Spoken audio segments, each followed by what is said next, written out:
इसलिए हम लगातार न रुकने वाले हैं, न थकने वाले हैं, न कहीं हटने वाले हैं। यही कारण है कि जनता ने हमें अपना पूरा समर्थन दिया है। इस 1 साल के दौरान जनता के विश्वास को और अधिक हमने मजबूती से उसको सुदृढ़ करने का काम किया है। भाइयों बहनों, मैं बताना चाहता हूं, जैसे चूंकि हमारे पत्रकार मित्रों के भी बहुत सारे प्रश्न रहते हैं, उस बार बार पूछते हैं। विकास धूलिया जी यहां बैठे होंगे, इन्होंने तो अपने उसमें लिखा था। तो मैं देखता हूं कि जब मैं प्रातःकाल रोज जहां भी जिस जगह पर भी मैं होता हूं, उस जगह पर मेरा प्रयास रहता है कि प्रातःकाल में लोगों के बीच में जाऊं। और मुझे आप लोगों के बीच में से अनेकों बार प्रश्न किया कि आप सवेरे घूमने जाते हैं, क्या फीडबैक लेते हैं। मैं बताना चाहता हूं कि मैं अनेकों स्थानों पर प्रातःकाल पहले से ही जाता था, लेकिन जब से आप लोगों की नजर पड़ गई तो वो ज्यादा उसमें आ गया कि अब ये रोज मुख्यमंत्री जी जाते हैं। मैं जाने का काम ये मेरा आज का नहीं है, मैं पहले से ही जाता रहा हूं, पहले से घूमता रहा हूं। तो इस बार जब मैं टहल रहा था, एक दिन मैं तिवाड़ गांव में टहल रहा था, टेहरी में, अभी पिछले दिनों थे, आदित्य जी भी थे, वो भी थे। तो अभी वहां पर टहलते हुए, और एक दिन चंपावत में एक बुजुर्ग मां के पास जब मैं पहुंचा, टहलते टहलते जहां पर स्टेट गेस्ट हाउस है उससे नीचे घूमते हुए जब मैं पहुंचा, और उनको ये एहसास ही नहीं हुआ कि मैं उनके पास पहुंच गया हूं। और पानी भर रही थी नल में से नीचे आकर। तो मैंने उनसे वहीं की भाषा में पूछा, कुमाऊनी भाषा में। मैंने कहा, क्या हाल है किचन, कैसा लग रहा है आपको। तो वो इतनी खुश हुई, और उनके आंखों में जो मैंने और उनके चेहरे पर जो एक भाव देखा कि नहीं, आप जिस दिशा में काम कर रहे हो वो अच्छा कर रहे हो, आगे बढ़ो, मेरा आशीर्वाद है तुमको, आगे बढ़ो, खूब काम करो। तो मैं सच बताऊं तो मुझे लगता है कि जब भी मैं मुख्य सेवक के रूप में, मुख्यमंत्री के रूप में, हमारे मंत्रिमंडल में लगभग 1-2 जनों को छोड़ दिया जाए तो सभी मुझसे ज्यादा अनुभवी हैं, सभी ज्यादा बड़े अनुभव वाले हैं। उसके बावजूद भी जब मैं उस दायित्व पर होता हूं तो मुझे हमेशा कोई फैसला लेते समय वो मां दिखाई देती है, वो बहन दिखाई देती है, वो भाई दिखाई देता है, जो हमारे अंत में समाज के अंतिम छोर में काम करता है। अंतिम छोर में उसको कौन सी आवश्यकताएं हैं, किन साधनों की आवश्यकता है, किन योजनाओं की आवश्यकता है, उसके उनके चेहरों को देखता हूं मैं, और निर्णय लेने में आसानी होती है। पूरा फीडबैक मिलता है कि आखिर क्या चल रहा है, आखिर किस प्रकार की परेशानी हो रही है। भाइयों बहनों, हमारा जो संकल्प है वो विकल्प रहित संकल्प है, और विकल्प रहित संकल्प के साथ माननीय प्रधानमंत्री जी की जो अपेक्षा है कि उत्तराखंड को देश का श्रेष्ठ राज्य बनाना है, उसके लिए हम पूर्ण रूप से संकल्पबद्ध हैं। और हमने ये प्रयास किया है कि उत्तराखंड हिंदुस्तान के श्रेष्ठ राज्यों में शामिल हो। और माननीय प्रधानमंत्री जी ने जो बाबा केदार की पवित्र भूमि से कहा था कि 21वीं सदी का तीसरा दशक उत्तराखंड का दशक होगा। भाइयों बहनों, 21वीं सदी के तीसरे दशक को उत्तराखंड का दशक बनाने के लिए हमने अगले 10 सालों का जो रोड मैप है वह भी आगे बढ़ाने का काम किया है। और किसी भी सरकार के लिए, जैसा अभी सुबोध जी कह रहे थे कि 1 साल का कालखंड मूल्यांकन के लिए बहुत कम होता है, बहुत कम समय होता है, फिर भी मैं पूरे विश्वास के साथ कह सकता हूं कि 1 वर्ष में उत्तराखंड के नए संकल्प के साथ हमने कई पहल करने का भी काम शुरू किया है। अनेकों नए प्रयासों को भी प्रारंभ किया है। इसको व्यापक रूप देने के लिए, धरातल पर उतारने के लिए मसूरी में हमने चिंतन शिविर आयोजित किया था 3 दिन का। उसमें व्यापक रूप से चर्चा हुई थी, एक खाका तैयार किया गया है, उसमें तेजी से काम हो रहा है। इस 1 साल के दौरान हमने जनता से किए गए अनेकों जो हमारे वायदे हैं, उन वायदों को भी धरातल पर उतारने का काम किया है। या फिर उनको निर्णायक स्तर पर ले जाने का काम हुआ है। अंत्योदय परिवारों को 3 गैस के सिलेंडर देने का मामला हो, हमारा ये संकल्प था और हमने उसको धरातल पर उतारा। 2022-23 में भी हमने उसके लिए धनराशि का प्रावधान किया था और निरंतरता से 3 सिलेंडर 1,76,000 परिवारों तक पहुंचाने का काम किया। और इस वर्ष के लिए भी 23 और 24 के लिए भी हमने अपने सामान्य बजट में वो धनराशि का प्रावधान कर दिया है और गरीब परिवारों को 1,76,000 से जो आगे भी बढ़ जाएंगे उन सभी को हम ये 3 सिलेंडर देने का काम करेंगे। मातृशक्ति को, चूंकि लंबे समय से मांग थी मातृशक्ति को क्षैतिज आरक्षण मिलना चाहिए, बीच में माननीय न्यायालय में मामला चला गया और माननीय न्यायालय ने उसको रोक दिया था। हम उच्चतम न्यायालय में गए, उच्चतम न्यायालय ने हमारे हक में फैसला किया, लेकिन उसके बावजूद भी हमने तय किया कि हम विधेयक के रूप में इसको लाएंगे। 30% का क्षैतिज आरक्षण यहां पर सुनिश्चित हो गया है।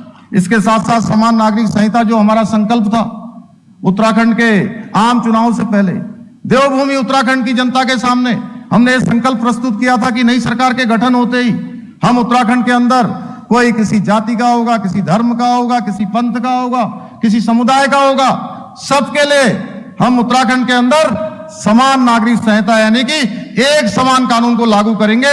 उस पर हम तेजी से काम कर रहे हैं। कमेटी काफी आगे बढ़ गई है, ड्राफ्ट तैयार हो रहा है।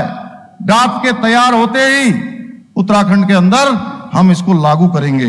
इसके अलावा धर्मांतरण जो एक हमारे यहां पर एक महापाप की तरह लगातार चल रहा था। आप बहुत सारे ऐसे स्थान हैं जहां पर हमारे कम पढ़े लिखे भाई बहन रहते हैं, अनुसूचित जाति के, जनजाति के लोगों के बीच में जाकर उनको वर्ग लाने का काम होता है, उनको प्रलोभन देने का काम होता है, डराने धमकाने का काम होता है। इसलिए हमने तय किया देवभूमि के मूल स्वरूप को किसी भी कीमत पर खराब नहीं होने देंगे, यहाँ की धर्म संस्कृति की रक्षा करेंगे और हम कड़ा धर्मांतरण का कानून यहाँ पर लेकर आए हैं। इसके साथ साथ नई शिक्षा नीति को हमने लागू किया है। देश के अंदर हमारा पहला राज्य है जहां हमने नई शिक्षा नीति लागू की है। हमने नई खेल नीति लागू की है। सख्त नकल विरोधी कानून जिसके बारे में आप सब जानते हैं, हिंदुस्तान का सबसे कड़ा कानून बनाने का काम भी हमारी सरकार ने आप सबके आशीर्वाद से किया है। भाइयों बहनों, हमारे राज्य आंदोलनकारी विवेकानंद जी भाई बैठे हैं यहाँ पर, लंबा संघर्ष करा है आंदोलनकारियों ने यहाँ के राज्य को बनाने के लिए। इन राज्य आंदोलनकारियों का मामला भी लंबे समय था। हमने मंत्रिमंडल में फैसला किया कि 10% का जो क्षैतिज आरक्षण है हमारे उत्तराखंड के आंदोलनकारियों के लिए हमने सुनिश्चित करने का काम भी किया है। ऐसे सभी कठिन परंतु राज्य के लिए आवश्यक सभी कार्यों को एक कम समय में 1 वर्ष में हमने आगे बढ़ाने का काम किया है। हमारे लिए हमारी सर्वोच्च प्राथमिकता केवल प्रदेश का हित है। यही हमारी सरकार किसी भी वर्ग का अहित ना हो इसके लिए काम कर रही है। जो लोग आज, अनेकों ऐसे लोग भी हैं, मैं बताना चाहता हूं, क्योंकि ये ऐसा मंच है आज पूरा प्रदेश सुन रहा है, यहां से सब लोग देख रहे हैं। भाइयों बहनों, ऐसे बहुत सारे लोग हैं जिनकी जमीन पैरों के नीचे नहीं है, जमीन गायब हो गई है, लेकिन वो हमारे नौजवानों को, युवाओं को, छात्रों को, छात्राओं को उनके भविष्य के साथ खिलवाड़ कर रहे हैं। उनको राजनीति के, अपनी राजनीति के लिए उनको आगे करने का काम कर रहे हैं। उनके कंधों पर बंदूक रखकर टाइगर दबाने का काम कर रहे हैं। ऐसे लोगों के दिन अब लग चुके हैं, मैं बताना चाहता हूं। ऐसे लोगों के दिन चले गए हैं और ऐसे लोग, अब मैं उनको चेताना भी चाहता हूं आज कि ऐसे लोग अब बचने वाले नहीं हैं। और हमने जो सख्त नकल विरोधी कानून है वो किसी को छोड़ने वाला नहीं है। छोटी मोटी अफवाहों से कुछ प्रभाव भी नहीं होने वाला है। सच्चाई छुप भी नहीं सकती है ज्यादा दिनों तक लोगों को बरगलाया भी नहीं जा सकता है। हमने भारत के इस सबसे बड़े नकल विरोधी कानून के द्वारा प्रयास किया है कि जितनी भी परीक्षाएं हों वो पारदर्शिता के आधार पर हों, वो नकल विहीन हो पूरी तरह से। ऐसे छात्र, ऐसे छात्राएं, ऐसे हमारे भाई बहन जिनके अंदर योग्यता है, जिनके अंदर प्रतिभा है, जिनके अंदर क्षमता है, उनका ही सिलेक्शन हो, उन्हीं को आगे बढ़ने का मौका मिले। भाइयों बहनों, अभी तक धांधली करने वाले हमने 80 से भी अधिक लोगों को जेल की सलाखों के पीछे भेजने का काम किया है। मैं राज्य के एक एक भ्रष्टाचारी को बताना चाहता हूं कि हमारी सरकार है ये उत्तराखंड की हामी से बनी हुई सरकार है। ये ऐसी सरकार है जो न तो झुकेगी ना रुकेगी, काम करेगी तो केवल जनता के लिए काम करेगी, और झुकने का काम भी होगा तो जनता जनार्दन के आगे झुकेंगे, किसी के आगे हम झुकने वाले नहीं हैं। मैं बहुत विनम्र होकर कहना चाहता हूं, साथियों, भाइयों बहनों, हमने जो लक्ष्य तय किए हैं, हमें उन लक्ष्यों को समयबद्ध तरीके से प्राप्ति को सुनिश्चित करना है। पिछले वर्षों में हमने आधारशिला बनाने का काम किया है। हम इस बार अकाउंटेबिलिटी फिक्स करने वाले हैं। हम सरकार में रिस्पॉन्सिबिलिटी तय करने वाले हैं। हमने कहा है हम प्रत्येक माह इसकी समीक्षा करने वाले हैं। जिम्मेदारी से, योजनाबद्ध तरीके से हम आगे बढ़ने का काम करेंगे। 1 साल हमारा बीत चुका है, हमें अपने कामों को और तेज करना है, अपनी गति को बढ़ाना है, और जो कुछ भी ठाना है उसको पूर्ण करके दिखाना है। आज हमारे देश के यशस्वी प्रधानमंत्री मोदी जी के नेतृत्व और मार्गदर्शन में उत्तराखंड में जो ये विकास के कार्य हुए हैं, ये उसका नतीजा है जो माननीय प्रधानमंत्री जी का हमारे उत्तराखंड की भूमि से जो एक कर्म और मर्म का रिश्ता है, एक भावना का रिश्ता है। इसके कारण से आज अनेकों ऐसे प्रोजेक्ट हैं, ऐसे अनेकों योजनाएं, यहीं पर बनने वाला हमारा लखवाड़, जो लखवाड़ बांध है, उस योजना को कई वर्षों से, दशकों से स्वीकृति नहीं मिली थी, उसको स्वीकृति मिली है। राज्य के अंदर 2 एम्स, एक एम्स ऋषिकेश में, दूसरा एम्स हमको ऋषिकेश में भी, ऋषिकेश के अलावा किच्छा में भी दूसरे एम्स की स्वीकृति मिल गई है, उसकी धनराशि भी जारी हो गई है। ऐसे अनेकों काम है, चाहे हम ऋषिकेश कर्णप्रयाग रेल योजना की बात करें, देहरादून को चाहे अच्छे शहर के रूप में विकसित करने की बात हो, आने वाले समय में हम जो सॉन्ग डॉम बनाना चाहते हैं, या 4 धाम ऑल वेदर रोडों में और उसको विस्तार देना चाहते हैं, दिल्ली से देहरादून एलिवेटेड रोड का काम तेज गति से चल रहा है। आने वाले समय में दिल्ली से देहरादून की यात्रा मात्र 2 घंटे में पूरी की जाएगी भाइयों बहनों, 2 घंटे में। यह अपने आप में एक चमत्कार होगा। ऐसे अनेकों कार्य, अगर मैं उनके पास विस्तार से जाऊंगा तो मेरे पास ये इतनी बड़ी उपलब्धियों की बात है, मैं 1-2 घंटे नहीं, कई घंटों तक भी बोलूंगा तो ये पूरा नहीं होगा।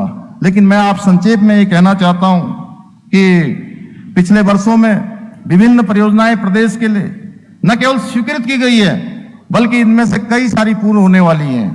प्रधानमंत्री जी ने गौरीकुंड, केदारनाथ, गोविंद घाट, हेमकुंड साहिब रोपवे का शिलान्यास किया है। यमुनोत्री के रोपवे का हम लोगों ने अभी MOU किया है, और अनेकों कार्य आज माननीय प्रधानमंत्री जी के मार्गदर्शन में मल्टी मॉडल कनेक्टिविटी के रूप में आगे बढ़ाए जा रहे हैं। राज्य के अंदर 55,000 गरीबों को आवास दिए जाने का भी हमने लक्ष्य रखा है।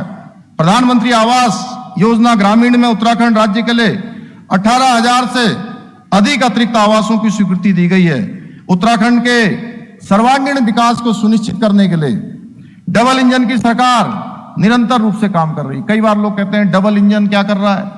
डबल इंजन में बताना चाहता हूं, डबल इंजन ना होता तो ये ऋषिकेश का एम्स हजारों लोगों को जो है आज OPD देने से वंचित रहता। डबल इंजन ना होता तो ऋषिकेश कर्णप्रयाग रेल लाइन इतनी तेज गति से आने के कारण से उनका आज आकस्मिक वहां पर निधन हो गया है।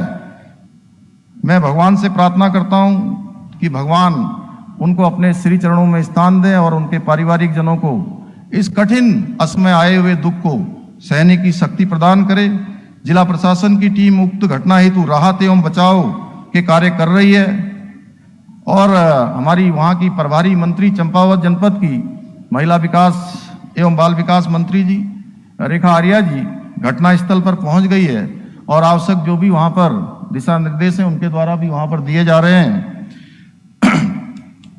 पुनः एक बार मृतक आत्माओं की शांति के लिए मैं भगवान से प्रार्थना करता हूं, और आज जो आगे के लिए जो हमें काम करने हैं उन कामों में एक हमने निर्णय किया है कि हमारे जो बेटे बेटियां हैं, हमारे भाई बहन हैं, जिनको परीक्षाओं में भाग लेना होता है, प्रतियोगी परीक्षाओं में, उनके लिए 50% की आने जाने के लिए उत्तराखंड के अंदर उनको छूट प्रदान की जाएगी। उसके लिए मुख्यमंत्री प्रतियोगी परीक्षार्थी परिवहन योजना प्रारंभ की जाएगी, और कक्षा 6 से ही कंप्यूटर एवं विज्ञान प्रौद्योगिकी शिक्षा को भी लागू किया जाएगा। इसके अलावा बहुत सारे स्थानों पर आज प्रयोगशालाएं नहीं है। ऐसे स्थानों के लिए लैब ऑन व्हील्स यानी कि चलती फिरती प्रयोगशालाएं संपूर्ण 13 जनपदों में प्रारंभ की जाएंगी। उत्तराखंड राज्य को साइंस टेक्नोलॉजी और इंफॉर्मेशन टेक्नोलॉजी का कॉरिडोर के रूप में इसका डेवलपमेंट किया जाएगा। साथ ही राज्य सरकार इस क्षेत्र में शीघ्र ही science and technology innovation policy लाने जा रही है। मैं इसकी भी घोषणा करता हूं यहां से। और लंबे समय से चूंकि एक स्पोर्ट्स यूनिवर्सिटी की मांग हमारे खिलाड़ियों के द्वारा विभिन्न खेल संघों के द्वारा लगातार की जाती रही है, इसके लिए हल्द्वानी गोलापार में स्थापित अंतर्राष्ट्रीय जो स्टेडियम काफी पहले बन गया है, लेकिन उसका बहुत उपयोग नहीं हो पा रहा है। उस स्टेडियम को अंतर्राष्ट्रीय स्टेडियम को उच्चीकृत कर अंतर्राष्ट्रीय मानकों का एक खेल विश्वविद्यालय निकट भविष्य में स्थापित किया जाएगा। मुख्यमंत्री औद्यानिकीकरण योजना प्रारंभ की जाएगी, जिसको कि काश्तकारों के लिए तमाम प्रकार की जो सुविधाएं हैं उनको प्रदान करने का काम होगा। मुख्यमंत्री राज्य पशुधन मिशन प्रारंभ किया जाएगा पशुपालकों के हित में।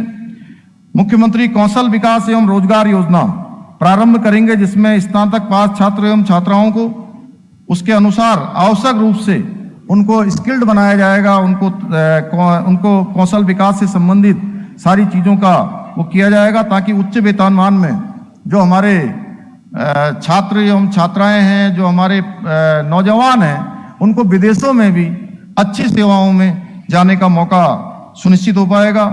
ऐसे ही जो गांव जिनकी आबादी 250 है को मुख्य सड़कों से जोड़ने के लिए मुख्यमंत्री ग्राम सड़क योजना प्रारंभ की जाएगी।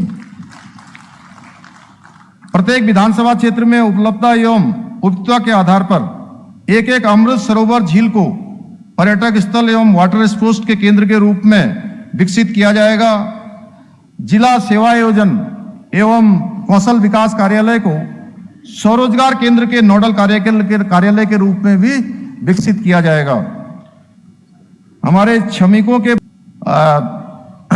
उनके संवर्धन का, उनके विकास का और हमारी संस्कृति को आगे बढ़ाने के लिए, वो संस्कृति हमारी लुप्त न हो, इसके लिए हमने समय समय पर अनेकों बार निर्णय लिए हैं कि हमारी पीढ़ी दर पीढ़ी हमारी विरासत आगे बढ़ती जाए। उसके लिए हमारे उत्तराखंड के लोक पर्व हैं, जैसे उत्तरायणी है, फूलदेई है, हरेला, इगास, बूढ़ी दिवाली आदि लोक पर्वों को व्यापक रूप से और पहचान मिले, उसको पहचान दिलाए जाने के लिए और उसको इन पर्वों को पूर्ण श्रद्धा एवं हर्षोल्लास के साथ मनाए जाने के लिए एक समेकित रूप से ये नीति बनाई जाएगी, जिससे कि ये हमारी संस्कृति, हमारे संवर्धन, हमारे पौराणिक त्योहार और पर्व लगातार आगे बढ़ते जाएं, पीढ़ियों के साथ आगे चलते जाएं। पुनः मैं आप सभी का एक बार अपने हृदय की गहराइयों से धन्यवाद करते हुए और 2 लाइनें आप सबके समक्ष रखते हुए मैं अपनी वाणी को विराम दूंगा। अभी न पूछो हमसे मंजिल कहाँ है, अभी न पूछो हमसे कि मंजिल कहाँ है, अभी तो हमने चलने का इरादा किया है, अभी तो हमने चलने का इरादा किया है। ना हारे हैं ना हारेंगे कभी, ना हारे हैं ना हारेंगे कभी, ये किसी और से नहीं बल्कि अपने आप से, खुद से ये वायदा किया है, ये वायदा किया है। आप सबका बहुत बहुत धन्यवाद।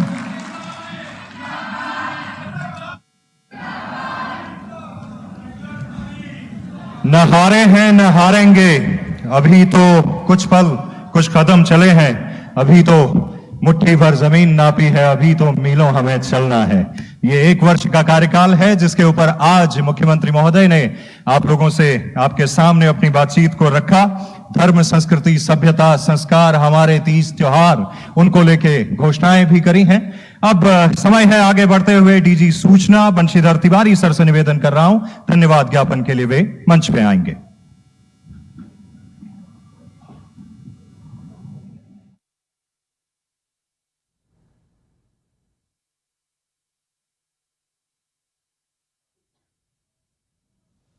तो सीएम धामी को सुना आपने कि क्या कुछ कहा उन्होंने। 1 साल का कार्यकाल उनका पूरा हो गया है धामी सरकार का। उत्तराखंड में उन्होंने तमाम उपलब्धियां गिनवाई कि 1 साल का रिपोर्ट कार्ड कैसा रहा। और आपको बता दें, उन्होंने कहा कि उत्तराखंड में 2 एम्स खुलने जा रहे हैं।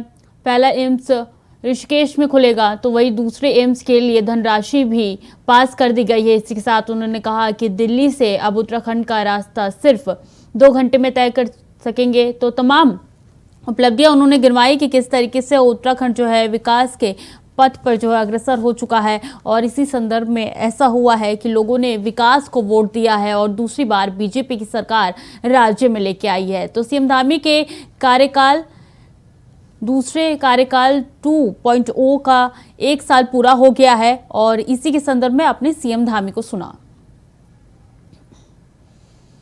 आगे बढ़ेंगे। पूर्व कांग्रेस अध्यक्ष और लोकसभा सांसद राहुल गांधी को प्रधानमंत्री नरेंद्र मोदी के आपत्तिजनक टिप्पणी करने के मामले में मुजरिम करार दिया गया है। राहुल गांधी को आपराधिक मानहानि मामले में अदालत ने 2 साल की सजा सुनाई है। हालांकि उन्हें अब जमानत भी मिल गई है, लेकिन अदालत के इस फैसले के साथ ही उनकी सदस्यता पर तलवार लटक गई है, क्योंकि किसी सांसद या एमएलए को 2 साल की सजा होने पर उसकी सदस्यता रद्द की हो सकती है। इसके पहले भी सपा के दिग्गज नेता आजम खान के साथ ही कुछ ऐसा हुआ था। सुनिए राहुल गांधी का वो बयान जिसको लेकर उन्हें सजा सुनाई गई। एक छोटा सा सवाल, इन सब के नाम, इन सब चोरों के नाम मोदी मोदी मोदी कैसे हैं? ನಿಮ್ಮ ಮುಂದೆ ಒಂದು ನನ್ನ ಸಣ್ಣ ಪ್ರಶ್ನೆ, ಈ ಎಲ್ಲ ಕಳ್ಳರ ಹೆಸರು ಕೂಡ ಮೋದಿ ಮೋದಿ ಮೋದಿ ಅಂತ ಯಾಕೆ ಬರ್ತಾ ಇದೆ? नीरव मोदी, ललित मोदी, नरेंद्र मोदी, और अभी थोड़ा ढूंढेंगे तो और बहुत सारे मोदी निकलेंगे।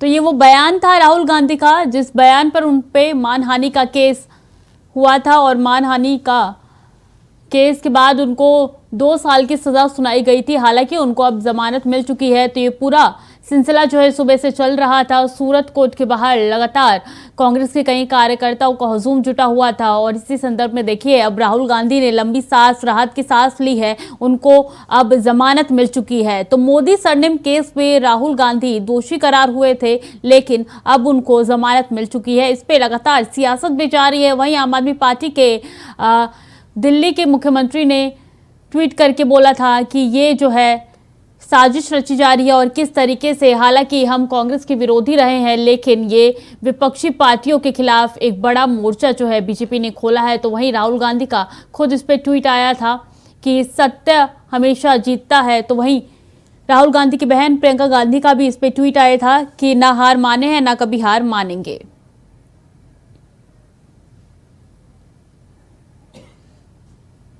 वक्त हो चला है छोटे से ब्रेक का, जल्द लौटेंगे।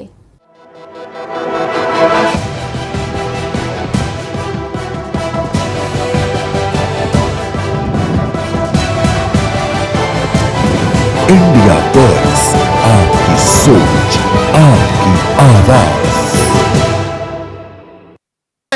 उसमें आगे बढ़ा जाए और राज्य को किस तरह विकास की राह में आगे बढ़ाया जाए, लगातार यही प्रयास किया गया है। भले ही मैं ये कह सकता हूं, आज अपने प्रदेशवासियों से मैं बहुत विनम्र प्रार्थना भी करना चाहता हूं कि ये भले ही जो हमारे मनोरथ हैं हम पूर्ण रूप से उसमें सफल न भी हुए हैं, लेकिन हमारा लक्ष्य स्पष्ट है, हमारी दिशा तय है कि हमको कहां जाना है, हमारी दिशा सही है, हमारी गति उचित है।